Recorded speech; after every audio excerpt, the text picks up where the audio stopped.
Monkey D. Garp, le grand-père de Luffy qui aborde aujourd'hui le même sourire que lorsque Luffy a éveillé son fruit et utilisé le Itonobi modèle Nika pour pulvériser Kaido.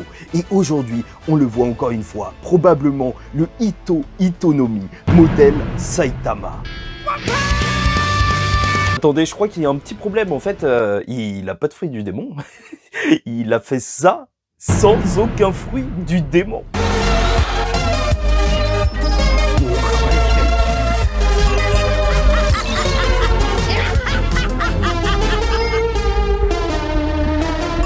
Mesdames et messieurs, ici Chaz et on se retrouve aujourd'hui pour la review du chapitre 1082 One Piece, le héros légendaire Garp, Garupo-sama, avec un chapitre qui s'ouvre directement avec une page et je suis hyper hypé par ce chapitre, donc où tu retrouves Komurasaki et Kawamatsu, donc oui, ça fait plaisir, ça faisait depuis longtemps qu'on les avait pas vus. Et comment on reconnaît ce genre de chapitre légendaire avec une communauté enflammée, carrément des artistes qui ont colorié tout le chapitre d'ores et déjà, et ça, c'est juste magnifique. Il y a littéralement tout dans ce chapitre, c'est rapide, concis, efficace, plein d'informations, un nouvel environnement, des nouveaux pouvoirs, des explications, une démonstration de puissance légendaire. Et ça, c'est vraiment parfait, juste parfait. Et c'est pour ça que les chapitres précédents, parfois je disais que c'était plutôt moyen. Et certes, on me critiquait, mais si ça vaut un 10 sur 10, alors les autres, t'es obligé de dire que ça vaut moins. Oui, Oda peut aller très loin et c'est ce qu'il nous montre lors de ce chapitre. Donc on a beaucoup de sujets à aborder aujourd'hui. Le véritable plan de Barbe Noire qui ne veut sûrement pas juste être un roi. Bien évidemment, les véritables intentions d'Aokiji, bien sûr. Tous les fruits du démon qui nous ont été exposés. Parler un petit peu plus de ça en détail. Et bien sûr, Garupo-sama pour terminer, pour conclure sur ce chapitre qui est juste magnifique et qui se passe sur l'île de Hive, donc l'île des pirates, l'île de Xebec à l'ancienne où Kobe était enfermé mais il s'est enfui grâce à donc Perona qui est venu sauver normalement Moria. Et là, c'est assez intéressant. Est-ce que si Perona est là, ça veut dire que Mihawk va venir et montrer son level Yonko? Non, je ne pense pas qu'il va arriver. Plus intéressant, ça voudrait dire possiblement que Moria pourrait rejoindre lui aussi la Cross Guild, vu qu'il n'a pas réellement d'endroit où aller sans son équipage qui a été décimé par Barbe Noire. Donc voilà, vraiment Cross Guild, équipage d'anciens Shichibukai. Mais dans tous les cas, sur Kobe, justement, en parlant de la Cross Guild, il y a une prime sur sa tête avec 5 étoiles, ce qui signifie 500 millions de berries pour un capitaine de la marine. Et ça, c'est assez énorme parce que normalement c'est juste 100 millions pour les capitaines de la marine, mais Kobe a ce statut particulier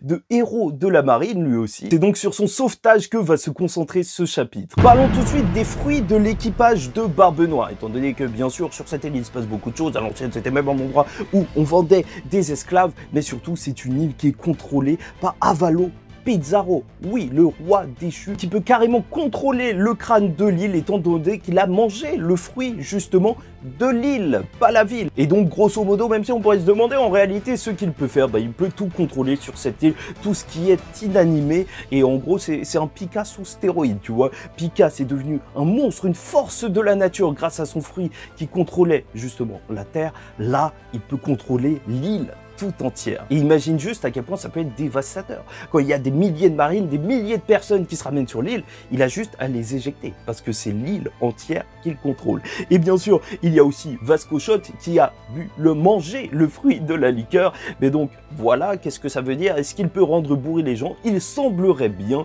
avec des petites bulles, donc peut-être des bulles de liqueur. Est-ce que ça pourrait lui permettre même de combattre en étant bourré? Donc avec un style proche de Kaido, de Rock Lee, tu vois, ce style de l'homme bourré qui combat. En tout cas, il l'utilise aussi pour enflammer sa liqueur et donc ça lui offre des capacités destructrices, oui, mieux que l'alcoolisme. San Juan Wolf qui a le fruit, selon la traduction, de l'inflation des prix, peut-être bien, non, du gigantisme, donc il lui permet de devenir géant, ça on le savait déjà, et aussi bien sûr Shiryu avec son fruit de l'invisibilité, et ça nous fait donc une belle brochette de personnages du côté de Barbe Noire, parce que je te rappelle qu'une partie de l'équipage est donc en train d'affronter l'eau, et une autre partie devrait être sur Egghead. Mais ça on en reparlera quand on parlera du cas Kuzan. Parce que parlons tout d'abord du plan de Barbe Noire qui a kidnappé Kobe dans le but de mener des négociations avec le gouvernement mondial, et donc justement, vu qu'il a un statut un petit peu de héros, essayer d'obtenir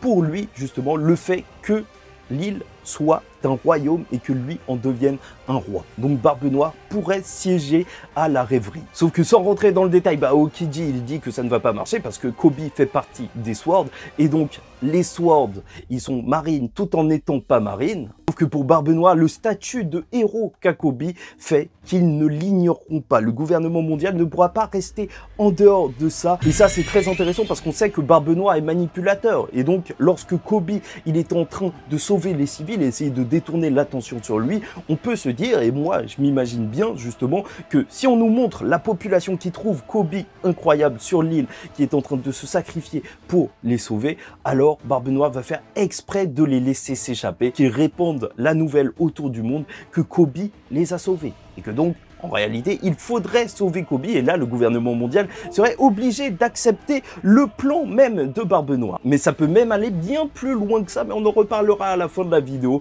Dans tous les cas, pourquoi Barbe Noire voudrait-il devenir un roi? Et pour moi, en fait, j'ai un petit peu réfléchi au truc. Oui, je réfléchis de temps en temps. Et donc, je me suis dit, quand il est devenu Shichibukai, ce n'était pas justement une fin, mais un moyen d'atteindre son but. Libérer des personnes pour les avoir dans son équipage, un équipage surpuissant de dangereux criminels. Et là, peut-être bien que devenir roi, bien sûr, ça pourrait lui donner une position dans un monde qui est en train de changer, avec justement des nouveaux Yonko et peut-être une marine avec ses nouvelles armes, avec les séraphins qui va peut-être attaquer maintenant les Yonko. Si Barbe Noire était un roi, il serait peut-être protégé de tout ça, de ce changement dans l'équilibre du monde, mais je pense qu'il y a quelque chose de plus intéressant pour lui à ce moment-là, c'est peut-être justement de partir à Marijoa. Si il est roi officiellement, il peut participer à une rêverie, il peut peut-être rencontrer le Gorosei et il peut peut-être se battre contre Im-sama, aller directement vers les Tenryubito, accéder justement au sommet de ce monde. N'hésitez vraiment pas à me dire ce que vous en pensez, parce qu'au début, quand j'ai lu Barbe Noire, il veut devenir un roi, je me suis dit, ok, c'est quoi son délire encore à lui? Donc, voilà, likez ou dislikez la vidéo, commentez, donnez votre avis, bien sûr, si vous avez aimé ce chapitre, à quel point vous l'avez aimé surtout, et abonnez-vous si vous n'êtes pas encore abonné parce qu'on parle de One Piece jusqu'à la fin, bien évidemment. Et maintenant, parlons un petit peu du Sword qui va aussi se ramener pour sauver donc notre très cher Kobe, puisque c'est encore dans le flashback où on voyait Barbe Noire qu'on va nous expliquer, que Aokiji va donner plus de détails sur en fait cette unité qui est composée de marines qui ont donné leur démission et qui n'obéissent donc pas réellement à la marine ou au gouvernement mondial et donc ont un statut un petit peu à part. En gros, il faut un petit peu les considérer comme la Suicide Squad de la marine. En vrai, ils réussissent à faire leur truc, tant mieux, et ils interviennent où ils veulent, même face à des Yonko, ok, mais s'il y a un problème avec eux, tant pis pour eux. Voilà, tout simplement, et ils obéissent à leurs propres règles. C'est pour ça que normalement, on ne viendrait pas sauver Kobe, et je te le rappelle, le problème de la marine, c'est que eux, ils sont plus dans un idéal de conserver l'équilibre, même s'il y a des Yonko qui pourrissent les pays comme Kaido avec Wano Kuni. En gros, le Sword peut faire ce qu'il veut, il peut même aller se taper face à un Yonko. Et là où je trouve ça un petit peu abusé et assez marrant, c'est que Aokiji il est en train de raconter ça, tu vois, il dit ouais, c'est des mecs qui font semblant d'avoir quitté la marine et qui s'infiltrent un petit peu partout, tu vois, t'as eu Drake quand même qui s'est infiltré chez Kaido, et il y a personne qui le regarde en mode, mais toi t'es pas... Toi aussi, non, tu...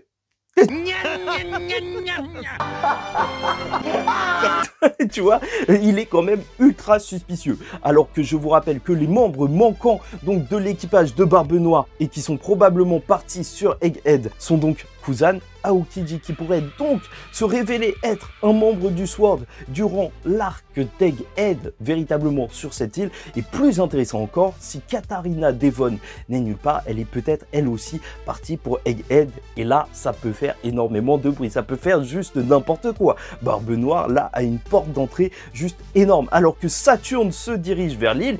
Imagine si Saturne se fait défoncer, il le cache quelque part dans un trou et que Katarina Devon prend la forme de Saturne et infiltre le Gorosei, ça peut aller très très loin, beaucoup trop loin. Enfin bref, tout ça on le verra bien, et on va donc voir plusieurs membres du Sword qui sont venus sauver Kobe, que ce soit la petite fille de Tsuru, donc Kujaku qui a le fruit du fouet qui lui permet de donner des coups de fouet et manipuler donc les choses auxquelles elle a donné des coups de fouet, vraisemblablement, puisqu'elle peut même manipuler les bâtiments à ce niveau-là. Hibari du Sword, la fille qui était amoureuse de Kobe, qui a une arme qui permet de neutraliser les autres armes. Donc quand on va tirer sur Kobe, bah, il va y avoir juste des fleurs qui vont sortir. Peace and Love, tu connais. Probablement une arme de ce niveau-là, c'est une arme de Vegapunk. Et franchement, Usopp, il faut que tu ressortes avec un truc. Hein. Vraiment, je l'attends au tournant le Usopp. S'il ressort de l'île d'Egghead sans rien du tout, ah, ça va péter. Et pour terminer, le chef des opérations, le prince Gros, qui a donc le fruit de l'argile et qui peut créer donc des soldats de la marine en argile qui viennent se battre comme si c'était des logiens en fait. Tu peux leur couper la tête, tu peux les transpercer, ils reviennent et ils continuent de combattre une force armée juste indéfectible. Et alors qu'ils ont réussi à regrouper énormément de pirates qui étaient en train de pourchasser Kobe à l'intérieur d'une place enfermée sur une place, alors un bateau va arriver avec Hermep et même peut-être des membres du G5, oui, peut-être qu'ils sont alliés au Sword. Et là, ça va être juste énorme. On va parler de Garp et même de sa probable mort ou pas. Retenez-le bien parce que, en fait, au début, je pensais qu'il allait mourir, mais au final, ça peut aller beaucoup plus loin aussi. Déjà, la mise en scène est incroyable parce que pour te ramener Garp qui va faire sa première réelle action du manga, parce que jusque-là, il donnait des petits coups de poing à des secondes de Yonko, comme ça, mais ça, c'était pas réellement un combat pour te dire le niveau du monsieur et que ceux qui le sous-estimaient quand même, vous abusez un petit peu, arrêtez. Hein. Alors, l'homme va voir son bateau propulsé, il va arriver de par les airs, tu vois les pirates quand ils sont littéralement en train de flipper. Et il va le dire. En vrai, là, il n'est pas content. Ils ont kidnappé Kobe, qui est le futur de la marine, et en plus de ça, son élève adoré. Et c'est là qu'il va nous lâcher Galaxy Impact. Allez, je répète, Galaxy Impact. Il va juste tout exploser. On va exploser énormément de bâtiments, une grosse partie de l'île, et ça c'est assez marrant alors qu'on venait de dire que ouais, on venait juste de reconstruire Rocky Port, il faut pas tout abîmer, tu vois les pirates de Barbe Noire, trop tard. Garp est là, et il a juste tout explosé. Et cette page est littéralement incroyable, juste légendaire. Après, Shanks qui nous a fait une démonstration de haki qui a calmé tout le monde, alors là, je pense que celle de Garp aussi devrait calmer énormément de personnes. Oui, bien sûr, regardez son poing, à quel point il est loin de la ville qu'il est en train de péter. C'est normal que Luffy soit débile, il se prenait des patates de ce mec sur la tête. Et on a donc la réponse probable à un des plus grands mystères de One Piece. Comment a disparu God Valley? Oui, bah c'est Garp, il a dû donner 10 coups de poing, voilà.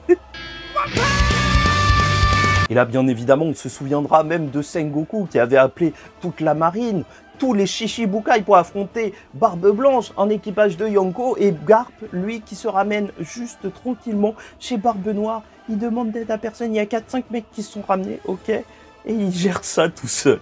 That's why he's the GOAT! La démonstration de haki est juste légendaire. Et alors que Kaido, il disait que c'était le haki qui dominait ce monde, bah alors là tu me l'as montré, Oda. Là, clairement, je le vois avec cet arc d'Egghead.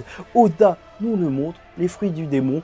Alors, bien sûr, un grand utilisateur de haki peut faire la différence. Et je ne céderai pas à la haine de ceux qui disent qu'il a tout de même un level d'Onchinzao. Non, ça, je ne céderai pas à cette haine-là, et ceux qui montrent des coups de Luffy qui avait détruit un petit peu plus de bâtiments face à Doflamingo. Donc faut arrêter. Pourquoi tant de mauvaise foi? Vous voyez bien que Garp est juste incroyable. Oui, l'homme qui a mené pendant tant d'années des duels face à Roger. Comment on peut dire qu'il n'a pas le niveau Yonko? Oui, je sais, là je vais me faire défoncer. Et certains vont même dire, je sais très bien, oui, Chage, il a dit que Garp est plus fort que Roger. Ouais, il est complètement taré. Et oui, je suis taré, mais j'ai pas forcément dit ça, t'abuses, hein. Et oui, vu qu'il n'y a pas assez d'huile sur le feu, Mihawk niveau Yonko. Voilà, là c'est parfait. Là, il y a une bonne ambiance dans les commentaires, là. Tu te fous la gueule du monde, toi, ou quoi? Un jour, tu vas foutre le feu, Baptiste. Bon, après, je vous arrête 2 secondes, je vous dis la vérité. Moi, je suis ouvert au débat et compagnie, et je m'en fiche. Si je me trompe, c'est pas grave. En vrai, on joue pas notre vie dans One Piece. Croyez-moi, il y a plus important. Vous voulez travailler jusqu'à 70 ans ou 73? Et c'est bien beau de trouver Garp surpuissant, Garp incroyable, mais bien entendu, il faut aller un petit peu plus loin dans l'analyse. Pourquoi Oda nous aurait réellement ramené Garp au-delà d'une démonstration de puissance, et surtout face à Barbe Noire? Et scénaristiquement, c'est vrai que c'est la chose qui revient le plus, la théorie comme quoi Garp mourrait de la main de Barbe Noire, et comme ça, donc voilà, Barbe Noire, il aurait tué un petit peu toute la famille de Luffy, un par un, tu vois. Le frère, mais c'est pas vraiment lui, donc on n'est pas fâché contre lui. Garp, ah, il n'était pas vraiment là, mais c'est pas grave. Là, au bout d'un moment, c'est sûr que Luffy, il faudrait qu'il soit un petit peu vénère. Je ne dis pas beaucoup, mais quand même un petit peu vénère. Mais sans aller jusqu'à la mort de Garp à ce moment de l'histoire, même si c'est possible, alors je me dis qu'il y a une raison scénaristique qui peut justifier le fait qu'il y ait Garp pour annoncer Barbe Noire comme le réel héritier de Xebec. C'est peut-être un des seuls survivants qui connaît encore, a connu Xebec. Et donc le voir, même croiser le fer face à un Barbe Noire qui reviendrait avec le corps de l'eau, tout ensanglanté, ultra vénère parce qu'on a détruit sa baraque. Parce que quand même, faut pas détruire la baraque des gens, non, ça c'est pas gentil. Et dans un combat légendaire, juste voir une case de Garp qui regarde donc Barbe Noire et voit Xebec et dit qu'il lui ressemble énormément, ce serait juste épique. Et ce serait juste parfait pour annoncer la dinguerie, la vraie menace Barbe Noire. Mais donc, au-delà de la mort de Garp, parce que je sais que beaucoup de personnes vont en parler, vont théoriser dessus, et ça a déjà été fait maintes et maintes fois. Alors, en relisant le chapitre, il y a quelque chose qui m'a frappé, c'est que Barbe Noire veut continuer les négociations.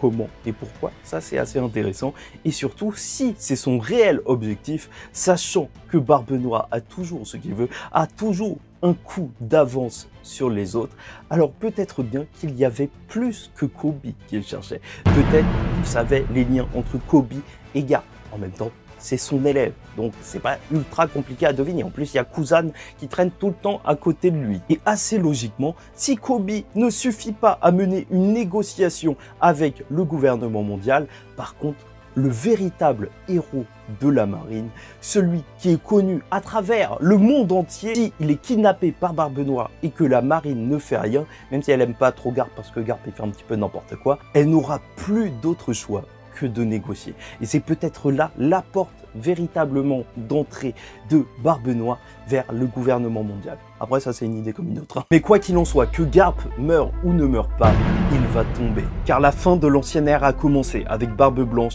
et l'arc d'Onigashima, les dinosaures, Kaido et Big Mom ont fait leur temps. Et peut-être que pour Garp, lui aussi, le moment est venu de laisser briller la nouvelle génération. Une génération qu'il fera bien évidemment tout pour sauver. Mais avant de les laisser eux briller, c'est son moment à lui d'illuminer le monde de One Piece.